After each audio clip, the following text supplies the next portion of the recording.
never believed in signs from the universe until I found that flash drive.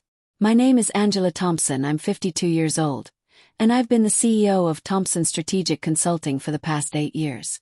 But that Tuesday afternoon at the Cook County Courthouse, fumbling for my car keys after finalizing my business partner's divorce proceedings, I had no idea my entire world was about to flip upside down. The courthouse smelled like old coffee and disappointment, a familiar combination after 20 years of handling corporate legal matters. I'd been there supporting my colleague Janet through her messy divorce proceedings.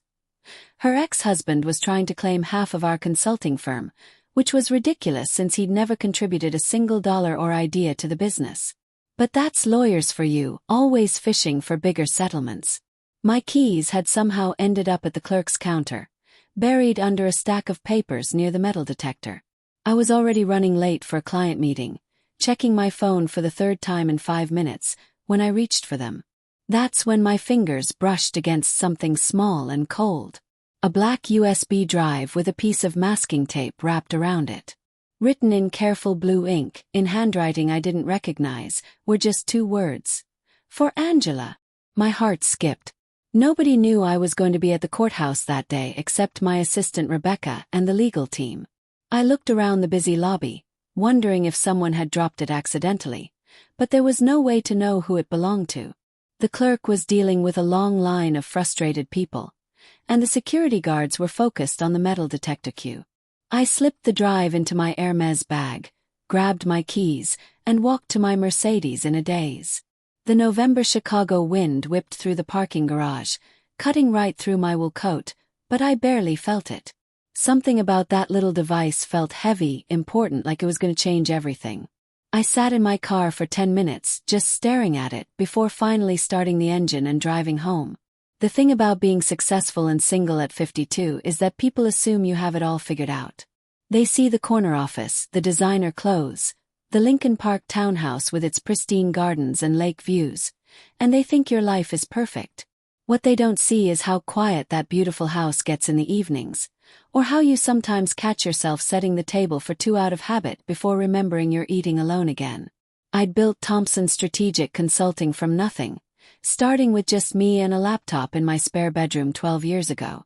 Now we had 43 employees, offices in Chicago and Milwaukee, and annual revenues that put us in the top 5% of consulting firms in the Midwest.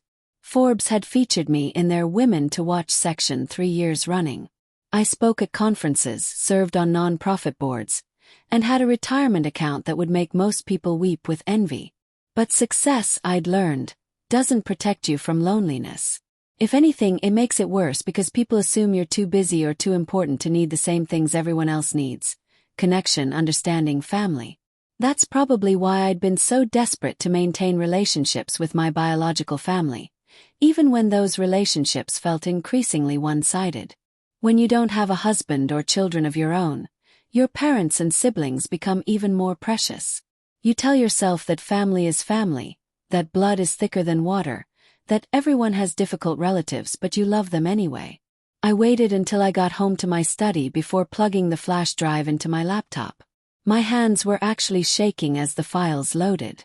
There were dozens of audio recordings, all dated within the last 8 months.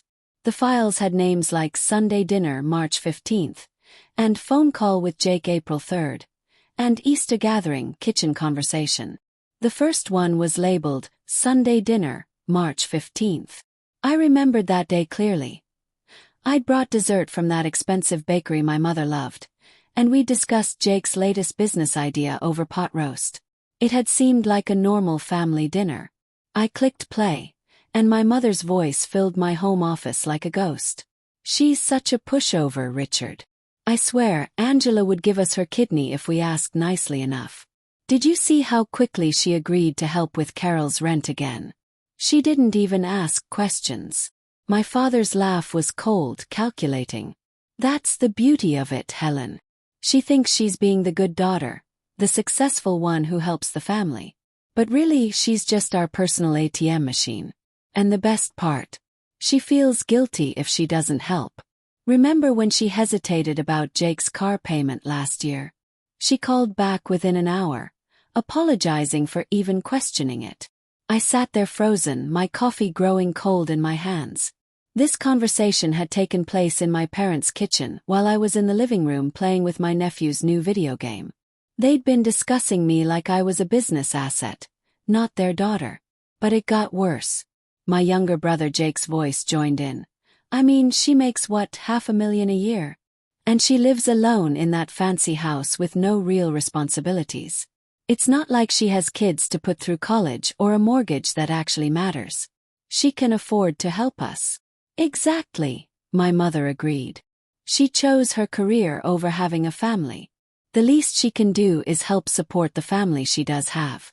Besides, what's she saving all that money for? She's 52 and single. It's not like she's going to get married and have babies now. The recording went on for 47 minutes. 47 minutes of my family discussing me like I was a resource to be managed. Not a human being with feelings and dreams of my own. They had nicknames for me that made my stomach turn. The bank, the sucker, and my personal favorite, the guilt trip goldmine. I played the next recording. Then the next. Each one was a family gathering or phone conversation where I wasn't present, but I was definitely the main topic. They discussed my money, my house, my success, and most importantly, how to manipulate me into giving them more. My sister Maria had apparently suggested they start charging me rent for attending family dinners since I clearly had more money than sense and needed to learn the value of family time. By the third recording I was crying. By the fifth I was angry. By the 10th I was absolutely furious. The most devastating one was from just 2 weeks ago, recorded during a phone conversation between my parents and Jake about his new business idea. A food truck that would cost $60,000 to start. I remembered this conversation happening. I'd been asked to leave the room to let the men discuss business, while my mother and I cleaned up after Sunday dinner. Don't worry about the money, my mother was saying. Angela will cover it. She always does. We just need to frame it right. Talk about how much little Sophie would love to see Daddy succeed. How this could be Jake's chance to finally build something stable for his family. Angela can't resist the guilt trip about the kids. What if she says no this time? Jake asked. She's been weird lately, asking more questions about when I'm going to pay her back for the car loan. My father's response made my blood run cold. She won't say no. She's too scared of being alone. She knows if she stops paying, we'll stop including her. And what would Angela be without family? Just a bitter old woman with money and no one to love her. She needs us more than we need her. Plus, my mother added, we can always play the family emergency card. Tell her Sophie needs dental work or something. Angela never questions medical expenses. I slammed my laptop shut so hard I thought I might break it. My entire body was shaking with rage and hurt and disbelief. 27 years. For 27 years since I graduated college and started making decent money, I had been their personal piggy bank. I started calculating in my head. Car payments, mortgage help, medical bills, wedding expenses, vacation loans, business investments that never worked out, college tuition for my nieces and nephews, emergency funds for everything from broken air conditioners to once-in-a-lifetime opportunities. Over $800,000. That's what I came up with in my initial mental tally. And I knew I was probably underestimating. And not once, not a single time, had any of them paid me back. It was always family helps family. And you know we'd do the same for you and we'll get you back when things turn around. But things never turned around for any of them because they never had to. They had me. But the real knife in my heart was realizing that every single family interaction for nearly 3 decades had been a performance. Every Sunday dinner where they acted happy to see me, every holiday celebration where they seemed grateful for my presence, every phone call where they asked about my life before asking for money. It was all calculated. I was their mark, their long-term con, a family fool. I opened my laptop again and continued listening, even though each recording felt like another stab wound. There were conversations from Christmas, where they discussed which grandchild should ask me for college money because Angela's too soft-hearted to say no to the kids. There were Thanksgiving recordings where they debated whether to ask me to buy them a vacation house for family gatherings, or just continue requesting individual loans. There were birthday parties where they calculated how much my gifts had cost and what that meant about my current financial status. Always the same theme. How much could they get from Angela this time? What story would work best? Which emotional manipulation would be most effective? The final recording was the most recent, from last Sunday's dinner that I had missed because of a work emergency. I was grateful now that I hadn't been there to hear this conversation in person. I think we need to have a serious talk with Angela about her priorities, my mother was saying. She's 52 years old, unmarried, no kids. What's she saving all that money for? When she dies, it should go to family anyway. She has a responsibility to help us now, while we can enjoy it. Maybe we should suggest she buy a bigger house that we could all use for family gatherings, Maria chimed in. Like a vacation home in Wisconsin or something. She could write it off as a business expense, and we'd all benefit. The grandkids could have somewhere special to make memories. Or she could invest in Jake's restaurant idea and maybe my catering business, my youngest sister Carol added. I mean, she's good with money. She should be helping us build generational wealth for the grandkids instead of just hoarding it for herself. My father's voice was the final straw. I think it's time we stop asking and start expecting. Shows us. We raised her, supported her dreams, celebrated her successes. Everything she has is because of the foundation we gave her. We sacrificed so she could go to college, so she could start her business. It's time she starts acting grateful instead of treating us like charity cases when we need help. The hypocrisy was staggering. I had put myself through college with student loans and 3 part-time jobs. I had started my business with my own savings and maxed out credit cards. They hadn't contributed a single dollar to my education or my company. If anything, I'd been supporting them financially since I was 25 years old. I spent the rest of that evening going through 15 years of bank records, credit card statements, and personal loan documents that I kept meticulously organized in my home office filing system. The numbers were staggering, but they told a story I'd been too close to see clearly. $843,612. That's what I had given my family over the years, not including gifts, meals I'd paid for, trips I'd funded, or the countless smaller expenses that I'd absorbed without thinking twice. I made a detailed spreadsheet because that's what you do when you run a business. You document everything. Every loan, every emergency payment, every time I covered someone's bills. I included dates, amounts, stated purposes, and promised repayment dates. I also calculated interest based on current market rates, because any legitimate financial institution would charge interest on loans.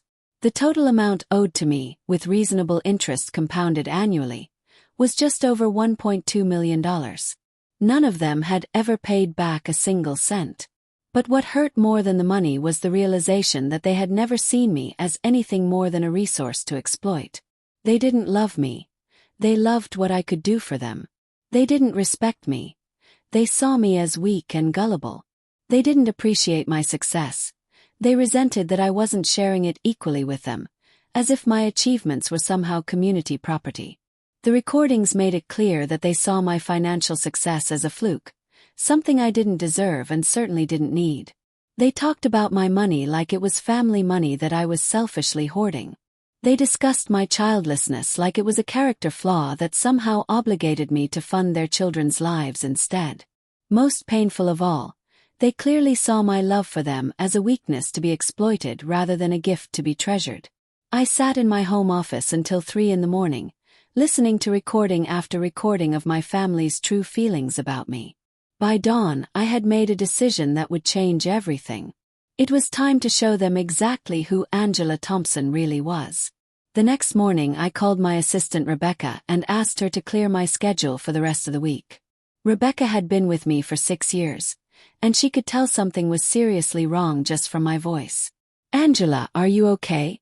You sound different. I'm fine, Rebecca. I just need to handle some urgent personal business. Can you reschedule my client meetings for next week? And if any family members call looking for me, please take a message but don't tell them when I'll be available. Of course. Is there anything else you need? Actually, yes. Can you research private investigators in the Chicago area? I need someone who specializes in financial fraud and family law cases. After I hung up, I called my lawyer, David Chen, who had been handling my business affairs for years. David was one of the few people in my life who treated me like a friend rather than a business opportunity. His firm had represented me through the growth of my company, several major contracts, and various legal matters over the years. David, I need to see you today. It's personal and it's urgent. Of course, Angela. What's going on? You sound upset. I need to discuss some family financial matters that require legal documentation. And David, bring your contract specialist and someone who understands family law. We're going to be creating some very detailed paperwork. The law offices of Chen and Associates occupied the 32nd floor of a downtown high-rise with gorgeous views of Lake Michigan. David had been my attorney since I started my consulting firm, and over the years, he'd become more than just my lawyer. He was one of the few people I trusted completely. His office was warm and professional, filled with law books and family photos, and it always made me feel safe. Angela, you look different, he said as his secretary showed me into his corner office. Determined but also hurt. What's happened? I pulled out my laptop and the flash drive. David, what I'm about to show you doesn't leave this room until I decide what to do with it. Are we clear? Attorney-client privilege covers everything, you know that. I plugged in the flash drive and selected one of the shorter recordings. Just my parents discussing how to manipulate me into paying for Jake's latest business venture. David's expression grew darker as he listened, his jaw tightening with each manipulative comment. Jesus, Angela. How long has this been going on? 27 years, as far as I can calculate. I opened my spreadsheet on the laptop screen. This is what I've documented that I've given them over the years. $843,612. David whistled low. And they've paid back. Nothing. Not $1. Every time it was a family emergency, or a temporary loan, or an investment opportunity that would benefit everyone eventually. My voice was steady, but I could feel the anger underneath it. I have documentation for most of it. Do you have documentation for these payments? I pulled out a thick folder I'd prepared that morning, my business training kicking in automatically. Bank records, canceled checks, wire transfer receipts, text messages confirming the amounts and purposes, emails where they promised to pay me back. I've been very good about keeping records, thank God. It's a habit from running my business. David spent the next hour going through my documentation while I played selected recordings. His contract specialist, Monica Walsh, joined us halfway through and began taking detailed notes. Monica was a sharp woman in her 40s who specialized in family financial disputes. Angela, Monica said finally, what exactly do you want to accomplish here? Because you have several options, ranging from simple family confrontation to full legal proceedings. That was the question, wasn't it? What did I want? Revenge. Justice. My money back. An apology. All of the above. I want them to understand that their actions have consequences, I said slowly, choosing my words carefully. I want them to know that I know exactly what they think of me. And I want to make sure they can never treat anyone else, or me, the way they've treated me for the past 3 decades. We can draft formal demand letters for the outstanding loans, David suggested. With proper documentation and interest calculations, you have a strong case for recovery. The amounts involved make this a serious financial matter. What about the recordings? Can I use those legally? Monica consulted her notes. It depends on who made them and under what circumstances. Illinois is a one-party consent state, which means as long as one person in the conversation knew it was being recorded, it's legal. Do you know who left you this flash drive? I had my suspicions, but only one way to find out.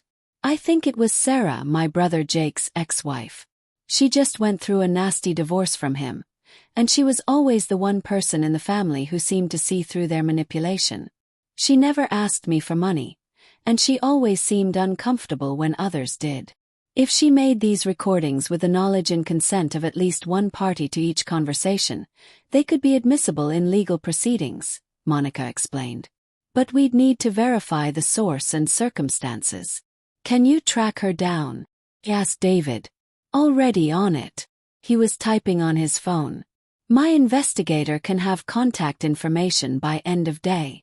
We spent the rest of the afternoon creating what David called the paper trail of accountability. We drafted formal loan agreements backdated to match my payment records, calculated compound interest at reasonable market rates, prepared demand letters requesting repayment, and outlined a comprehensive legal strategy for recovering my money. But the more we talked, the more I realized that money wasn't really what I was after. Don't get me wrong. $1.2 million is serious money, even for someone like me. But what I really wanted was something much more valuable than any amount of cash. I wanted my dignity back. I wanted to stop being seen as a victim. I wanted them to understand that I wasn't weak or desperate or pathetic. I was strong, successful, and completely capable of living my life without their fake love and manipulative approval. Most of all, I wanted to stop feeling guilty for my own success. That evening, I drove to Sarah's apartment in Evanston, a modest but well-maintained building about 20 minutes from my house. My former sister-in-law answered the door looking tired but unsurprised to see me. I wondered when you'd show up, she said, stepping aside to let me in. Coffee. Wine. Something stronger. Coffee would be great. I followed her into a small but cozy living room. Sarah's apartment was neat but sparse. Clearly she was still rebuilding her life after the divorce. There were boxes stacked in corners, and the furniture looked like it came from a thrift store, but she'd made it warm with plants and books and photographs of her children. It was you who left the flash drive. Guilty as charged. Sarah handed me a steaming mug and settled into the chair across from me. How much of it did you listen to? All of it. Every single recording. I wrapped my hands around the mug, grateful for the warmth. Sarah, why? Why give me those recordings? Sarah was quiet for a long moment, gathering her thoughts. Because I spent 5 years listening to them talk about you like you were some kind of trained SEAL. Like you existed solely to perform tricks for their entertainment and write checks for their convenience. And because I was the only one who ever saw how much it hurt you, even when you tried to hide it. I thought I was hiding it pretty well. You were. From them anyway. But I saw the way your face would change when Jake would call asking for money. I saw how you'd light up when they included you in family plans, like you were grateful just to be tolerated.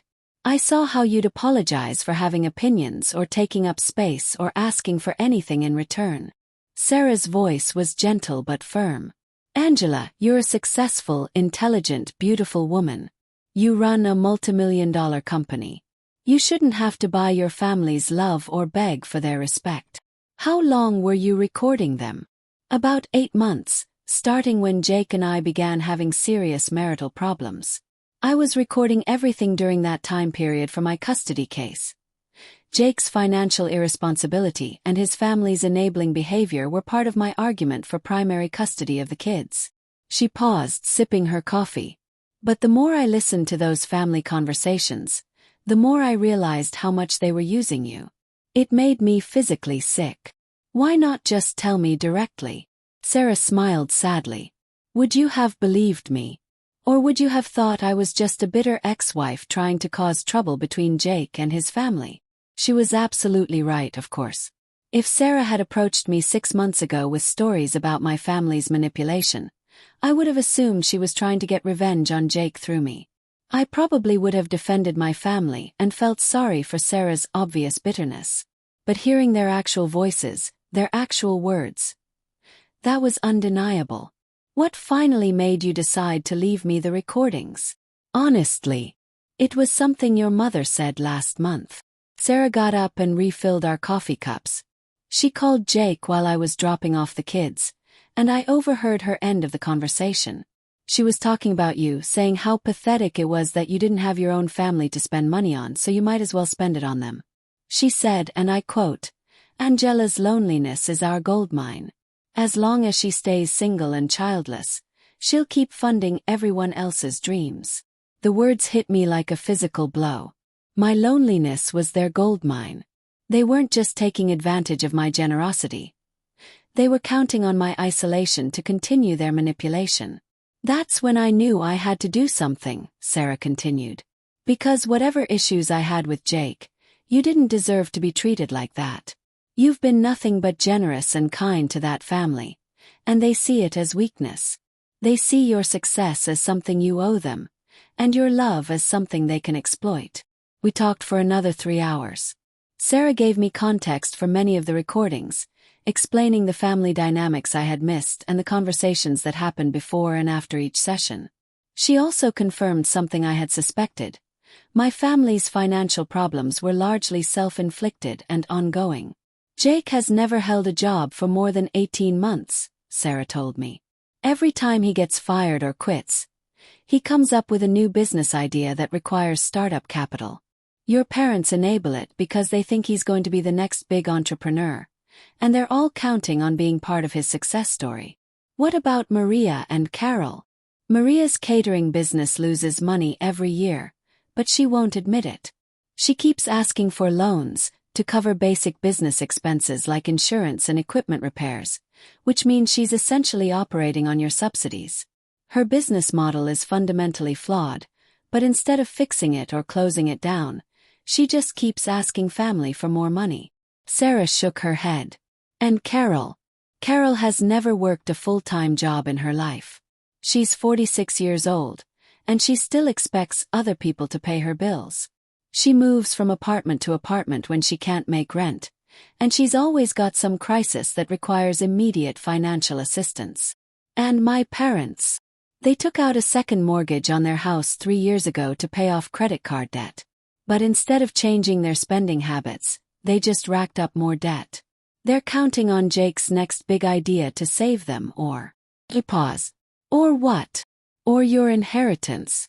Angela, they've been planning your estate distribution for years, assuming you'll leave everything to family when you die. I felt nauseous. They're waiting for me to die. Not waiting exactly, but planning. They've discussed it multiple times in my presence. How the house would be perfect for Jake's family. How your investment accounts could pay for the grandkids' college education. How your business could be sold to create a family trust fund. They talk about your death like it's a financial opportunity they're looking forward to. The room was spinning. My own family was essentially waiting for me to die so they could divide up my assets. The people who were supposed to love me unconditionally were treating my life like a business asset to be liquidated eventually. There's something else, Sarah said quietly. Something I didn't put on the recordings because it happened after I'd already decided to give them to you. What? Last week, your mother called Jake to discuss the Angela situation. They're planning some kind of intervention. What kind of intervention? They think you're becoming too independent, too successful, too focused on your career. They want to stage a family meeting where they all tell you how worried they are about your happiness, how you're missing out on what really matters in life, how you need to start prioritizing family over work. Sarah's expression was grim. It's all manipulation, Angela. They want you to feel guilty for your success so you'll be more generous with your money. I drove home that night in a fog of disbelief and anger. My family wasn't just using me. They were actively plotting against my happiness and independence. They wanted me to be less successful, less confident, more dependent on their approval. They wanted me to believe that my achievements meant nothing without their validation. But Sarah had given me something more valuable than just information. She had given me perspective. For the first time in my adult life, I was seeing my family relationships clearly, without the fog of guilt and obligation that had clouded my judgment for decades. I spent that night creating a plan, not just for confronting them but for reclaiming my life. The next morning, I called my family to arrange a Sunday dinner at my house. My parents were thrilled. I rarely hosted family gatherings, usually preferring to attend theirs where I could leave if things got uncomfortable. "Oh, Angela, that's wonderful," my mother gushed over the phone. "It's been so long since you've hosted. Should I bring anything?" "My famous green bean casserole." "Just yourselves," I said sweetly. "I want to cook for everyone for once." And Mom, make sure everyone comes. I have some exciting news to share with the family. Exciting news. Oh honey, what is it? Are you finally dating someone? Please tell me you've met a nice man. You'll have to wait and see, I said, enjoying the anticipation in her voice. Just make sure Jake brings Tiffany and Maria brings Dave and Carol comes too. I want the whole family there. Of course, sweetheart. We'll all be there. 2:00. Perfect. I spent the week preparing, but not in the way they expected. Instead of planning a menu and cleaning house, I was planning a reckoning. David and Monica helped me create a formal presentation complete with financial charts, legal documentation, and a PowerPoint presentation that would make my business clients proud. We prepared demand letters for each family member, calculated with interest and late fees. We researched small claims court procedures and asset recovery options. We even discussed the possibility of filing criminal charges for fraud, though we all agreed that was probably overkill. But most importantly, I prepared myself emotionally for what I was about to do. I practiced my speech in the mirror. I rehearsed my responses to their inevitable guilt trips and manipulation attempts. I prepared myself for tears, for anger, for accusations, for dramatic exits. I even prepared myself for the possibility that I would never see any of them again after Sunday. The thought should have made me sad. Instead, it made me feel lighter than I had in years. Sunday morning arrived gray and cold, typical November weather in Chicago. I set my dining room table for 7 with my best china and crystal glasses. The Waterford set my grandmother had left me, which I rarely used because I was always afraid something would get broken. Today, I decided, was a day for using the good stuff. I prepared a beautiful pot roast with all the traditional sides my family loved. Mashed potatoes, roasted vegetables, fresh rolls, apple pie for dessert. To any outside observer, it would look like a perfect family gathering. What they couldn't see was the laptop hidden in my sideboard, connected to the sound system throughout my house. Or the legal documents neatly arranged in manila folders by each place setting. Or the recording device I had positioned strategically around the table. If my family wanted to treat me like a business transaction, then it was time for a formal business meeting. My parents arrived first, as always. They were creatures of habit, showing up exactly 15 minutes early with a bottle of wine that probably cost $12 and a grocery store bouquet that was already wilting. "Angela, darling, you look wonderful," my mother said, kissing my cheek with a kind of performative affection I now recognized as completely fake. "This roast smells divine. You're such a good cook. Just like your grandmother. She would be so proud of the woman you've become." The compliment that once would have made me glow now felt manipulative and hollow. Every word out of her mouth was calculated to make me feel good about myself, so I'd be more receptive to whatever they were planning to ask for. "Thank you, Mom. Why don't you and Dad get comfortable in the living room? Everyone else should be here soon." Jake arrived 20 minutes later with his new girlfriend, Tiffany, a 28-year-old hairstylist he'd met at a bar 3 months after his divorce was finalized. Sarah had been right. He'd moved on quickly, apparently with no regard for how it might affect his children. "Sis." Jake hugged me enthusiastically, and I could smell cologne and beer on his clothes. "Thanks for hosting. Tiffany's been dying to see your house. I've been telling her about how successful you are." Of course he had. Tiffany was appropriately impressed by my home, asking questions about the neighborhood, the square footage when I'd bought it, and how much properties like this typically cost. I noticed Jake calculating something in his head as he answered her questions about Chicago real estate values. "Jake says you're some kind of business mogul," Tiffany said with the kind of wide-eyed admiration that might have flattered me once upon a time. "That's so cool. I've always wanted to start my own salon, but it takes money to make money, right?" And there it was. Less than 10 minutes in my house, and Jake's new girlfriend was already laying the groundwork for a financial request. Maria and Carol arrived together, as they usually did since Maria's divorce 2 years ago. Maria looked stressed. Her catering business was apparently going through another rough patch, judging by the dark circles under her eyes and the way she kept checking her phone. Carol looked exactly the same as always, perfectly put together in clothes she couldn't afford, driving a car that was probably being repossessed next month, living a lifestyle that was completely unsustainable without constant financial assistance from others. "Angela, you angel," Carol said dramatically, embracing me like we were long-lost friends instead of sisters who talked every week. "I've been so looking forward to this. It feels like forever since we've all been together as a family." It had been 6 weeks since I'd seen most of them, and 3 months since I'd written Carol a check to cover her rent and utilities after her latest, temporary setback. We sat down to dinner, and the conversation flowed exactly as it always did. My parents dominated the discussion with stories about their friends and neighbors, complaints about their health issues, and updates on people I didn't know or care about. Jake talked about his latest business idea. Apparently the food truck concept had evolved into a full restaurant franchise opportunity that was going to make him rich. Maria complained about her equipment costs, the difficulty of finding reliable employees, and the challenges of running a small business in today's economy. Carol regaled us with stories about her exciting social life, her plans to go back to school for her master's degree, and the wealthy men she was dating who were probably going to propose any day now. Nobody asked about my work, my life, my own plans and dreams, or my recent achievements. Nobody mentioned the award I'd received from the Chicago Business Journal last month, or the new client contract that had made local news, or the fact that I'd been invited to speak at a national conference in January. As always, I was present to listen, to nod, to smile, and eventually to write checks. About halfway through the meal, Jake cleared his throat in that way that meant he was about to make a pitch. I'd heard that sound hundreds of times over the years, and it always made my stomach clench with dread.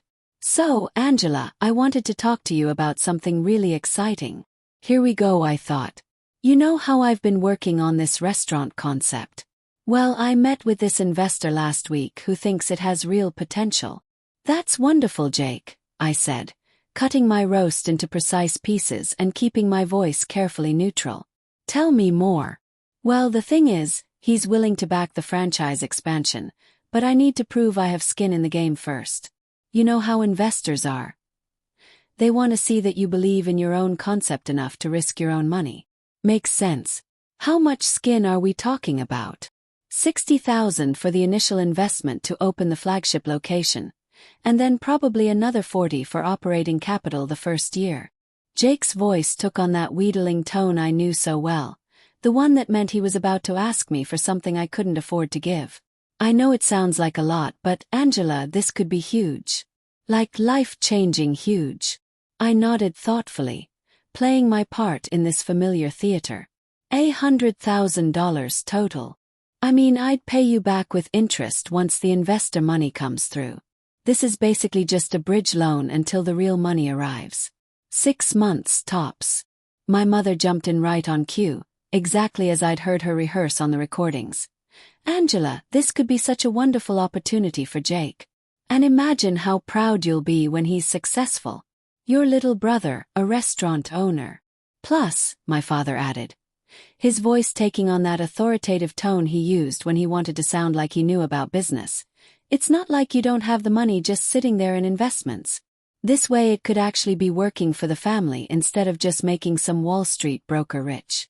I looked around the table at their expectant faces. Even Tiffany was leaning forward eagerly, probably calculating how much of that $100,000 might benefit her new lifestyle. Maria and Carol were nodding encouragingly, clearly hoping that Jake's success would pave the way for their own requests. "You know," I said slowly, setting down my fork and looking at each of them in turn, "you're absolutely right. It is time for my money to start working for the family." The smiles around the table grew wider. Jake actually rubbed his hands together like he was already counting the cash. "In fact," I continued, standing up from my chair with the calm confidence I used in boardroom presentations, "I think it's time we all had an honest conversation about money and family." I walked to the sideboard and retrieved my laptop, setting it on the table where everyone could see the screen clearly. I've been doing a lot of thinking lately about family relationships and financial responsibility, and I realized I have some things I need to share with all of you. The first slide of my PowerPoint presentation filled the laptop screen. Family Financial Review, outstanding loans and future expectations. The room went quiet. Forks stopped moving. Conversations ceased mid-sentence. "Angela," my mother said nervously, her voice taking on that high-pitched quality it got when she was scared. "What's this about? We're having such a nice dinner." "This is about honesty, Mom. Something that's been missing from our family conversations for a very long time." I clicked to the next slide. A comprehensive list of every loan, gift, and financial assistance I'd provided over the past 15 years, complete with dates, amounts, and stated purposes. "This slide shows everything I've given to this family since 2009. "Jesus," Jake muttered under his breath, reading the numbers with wide eyes. "You've been keeping track of all that?" "I'm a CEO, Jake. Keep track of everything. It's called running a business." Clicked again. This next slide shows the total amount I've provided to this family over the years. $843,612. The silence was deafening. Carol's face had gone white. Maria was staring at the screen like she couldn't believe what she was seeing. My parents looked like they'd been slapped.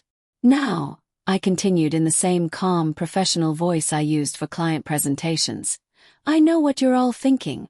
Angela's finally lost it. She's turning into some kind of heartless accountant who wants to bill her own family for acts of love and generosity."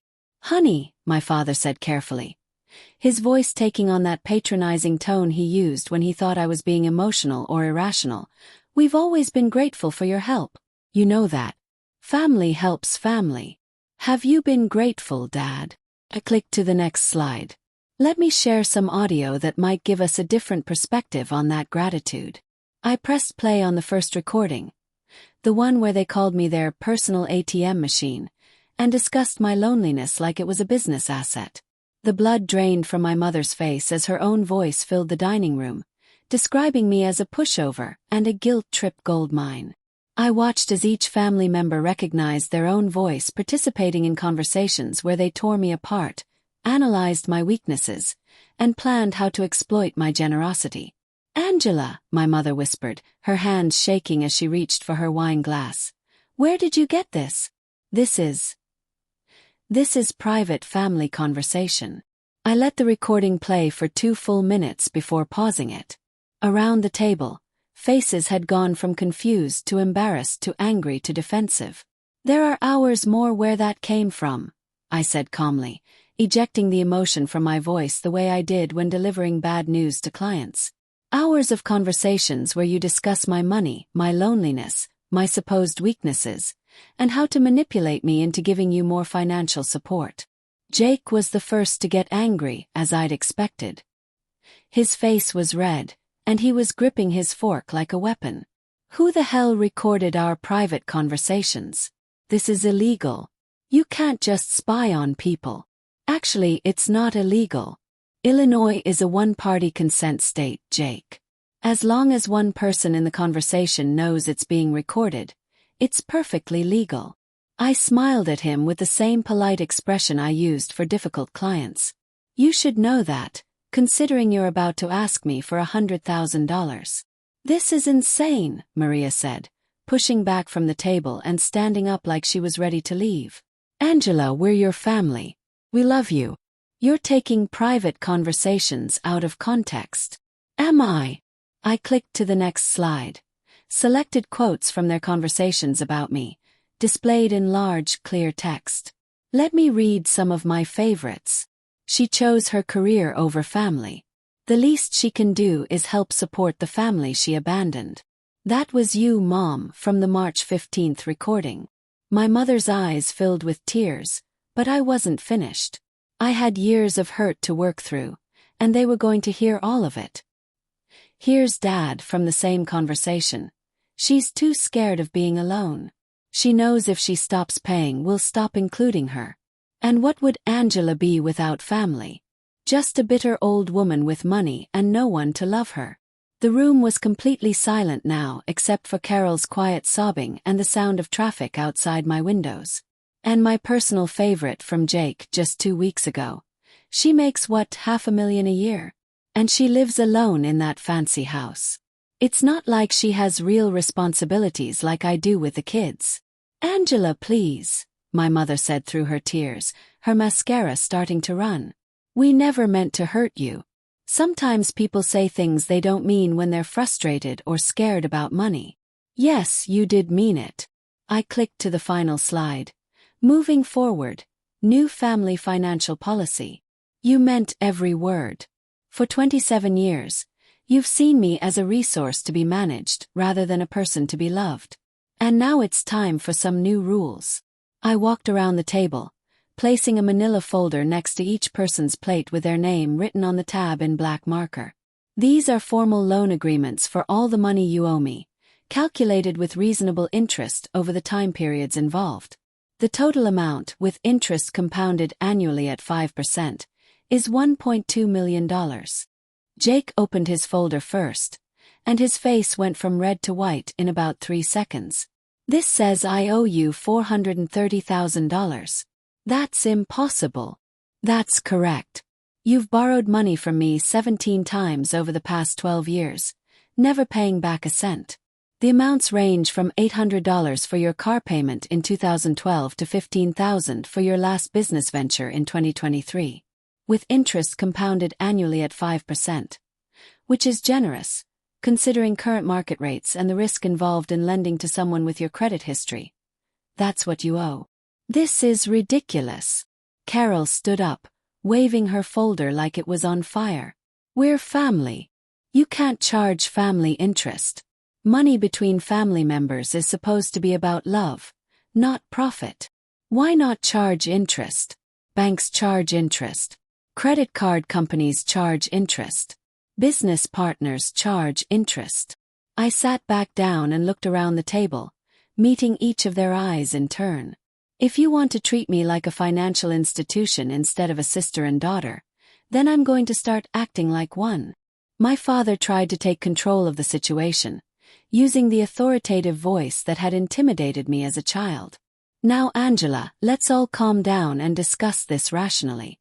You're upset, and I understand that, but this isn't the way families handle disagreements.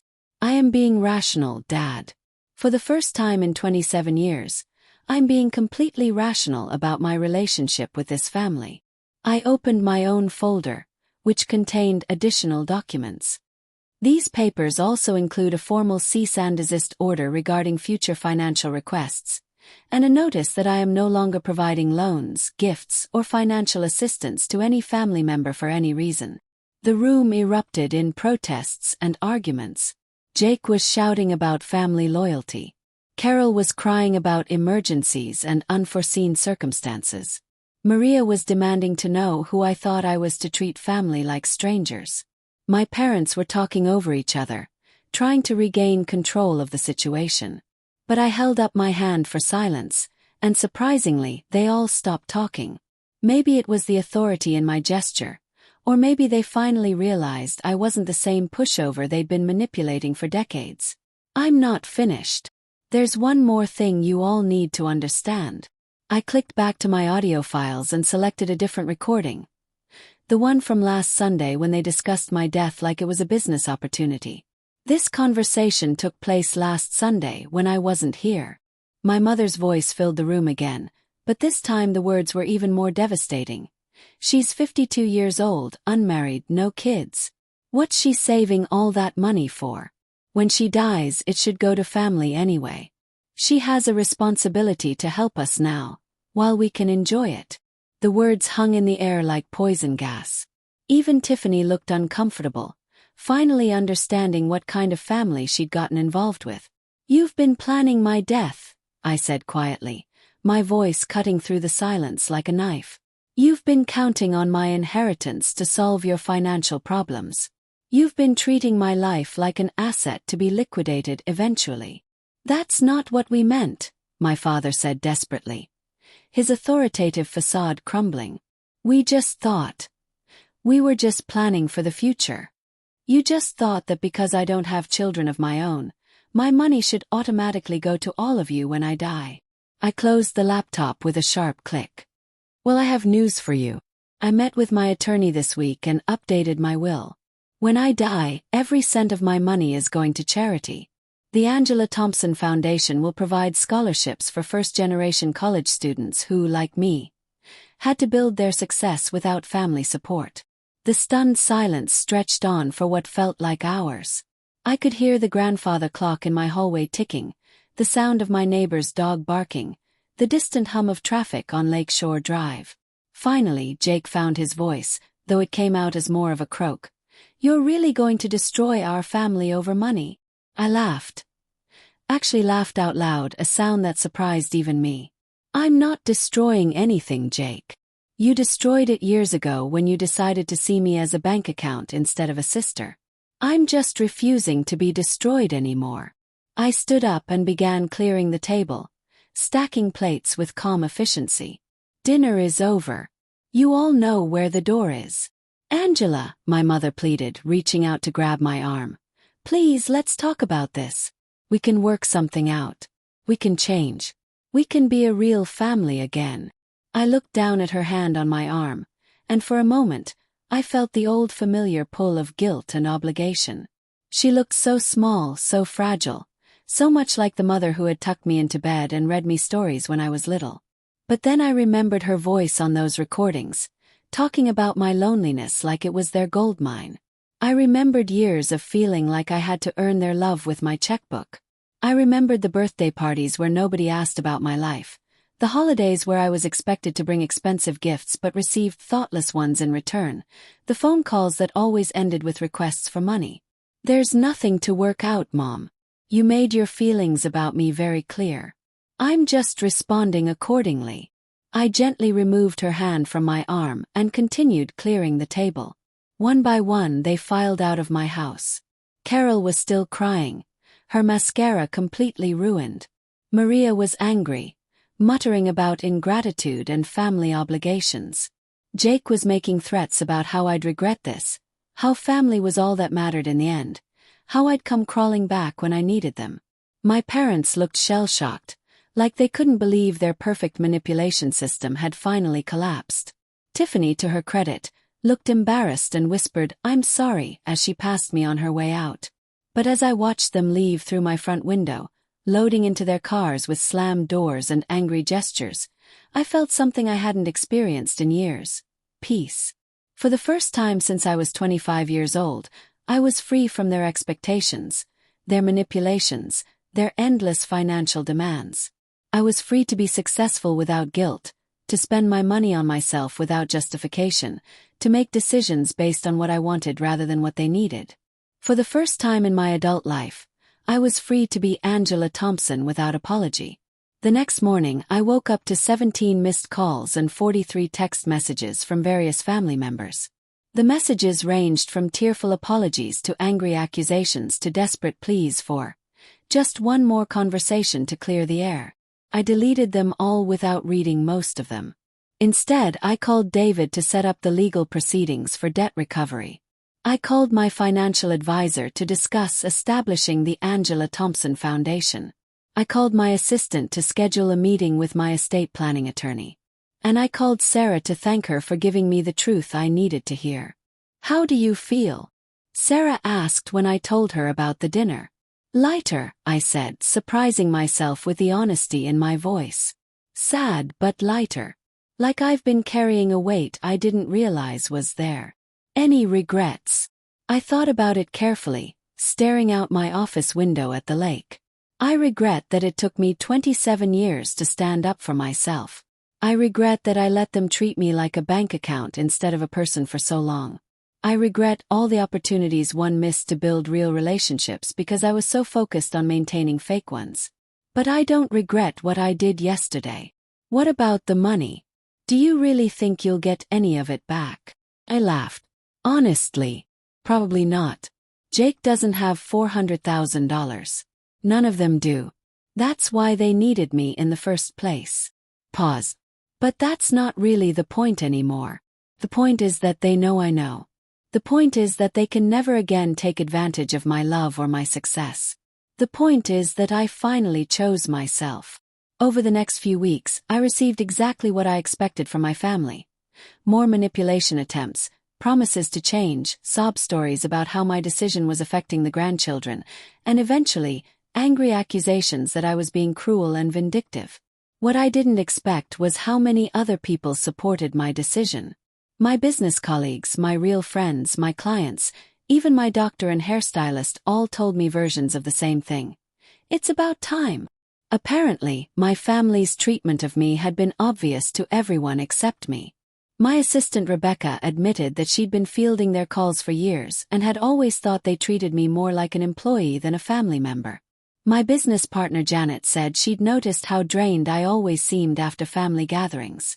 Even my neighbor Mrs. Chen mentioned that she'd always wondered why such a successful woman seemed so sad when she talked about family. 3 months later, I received a check from Jake for $500 with a note saying it was partial payment toward my debt, with more to follow soon. It was the first money any family member had ever paid back to me, and probably the last. But it didn't matter anymore. I had something more valuable than money or family approval. I had my self-respect back. 6 months after that Sunday dinner, I was having coffee with Sarah and her kids when she asked the question I'd been asking myself. Do you miss them?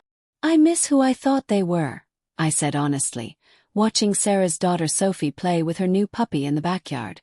I miss the family I believed I had, where love was unconditional and support went both ways.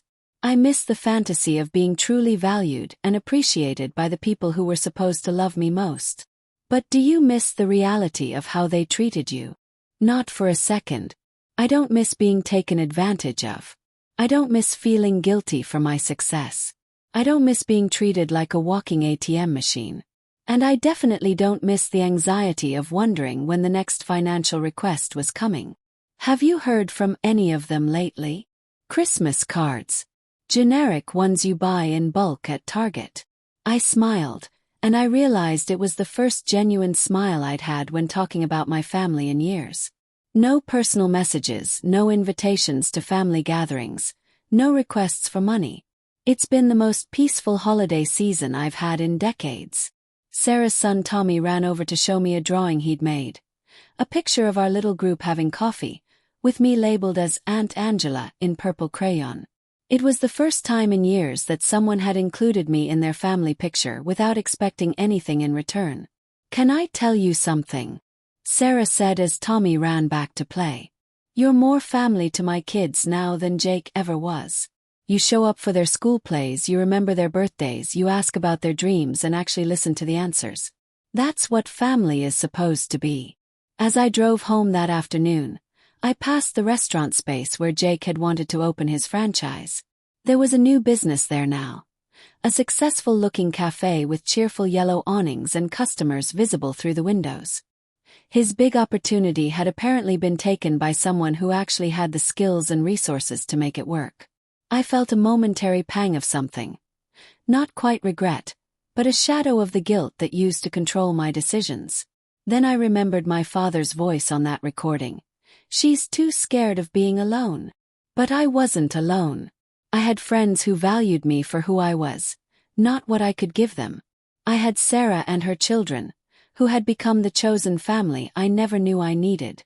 I had a successful business built on my own merit, filled with colleagues who respected my abilities. I had a beautiful home, financial security, and for the first time in my adult life, complete control over my own choices. Most importantly, I had learned the difference between being alone and being lonely. Being alone meant having quiet evenings to read books I enjoyed, going to movies I wanted to see, traveling to places that interested me, and making decisions based on my own desires rather than other people's expectations. Being lonely meant constantly giving pieces of yourself to people who never gave anything back, always feeling like you had to earn love that should have been freely given. I was 52 years old, and I was finally free to be myself. 1 year later, I was invited to speak at a conference about women in business. During my presentation about building successful companies, a young woman in the audience asked me about work-life balance and family relationships. How do you handle family members who don't understand your success? She asked. I thought about that question for a long moment before answering. You have to understand that not everyone in your life is going to celebrate your success, I said finally. Some people will see your achievements as a threat to their own self-image, or as an opportunity to benefit themselves. The key is learning to recognize the difference between people who love you for who you are and people who love you for what you can do for them. But what if those people are family? Then you have to decide what matters more: maintaining relationships based on obligation and guilt, or building a life based on respect and genuine connection. Sometimes the most loving thing you can do is walk away from people who refuse to see your worth. After the conference, the young woman approached me privately. "I think my family is using me the same way yours used you," she said. "How did you find the courage to cut them off?" "I stopped being more afraid of losing their fake love than I was of losing myself," I told her. "And I realized that family isn't about blood or obligation. It's about people who support your dreams, celebrate your successes, and love you even when you can't do anything for them in return." That little flash drive had contained more than just audio recordings. It had contained the truth I needed to change my life. Sometimes the most important gifts come in the smallest packages, left by the most unexpected people, in the most unlikely places. I still have that flash drive in my desk drawer. Probably always will. Not because I need the recordings anymore, but because I want to remember the day I stopped being a victim and started being the strong, independent woman I was always meant to be.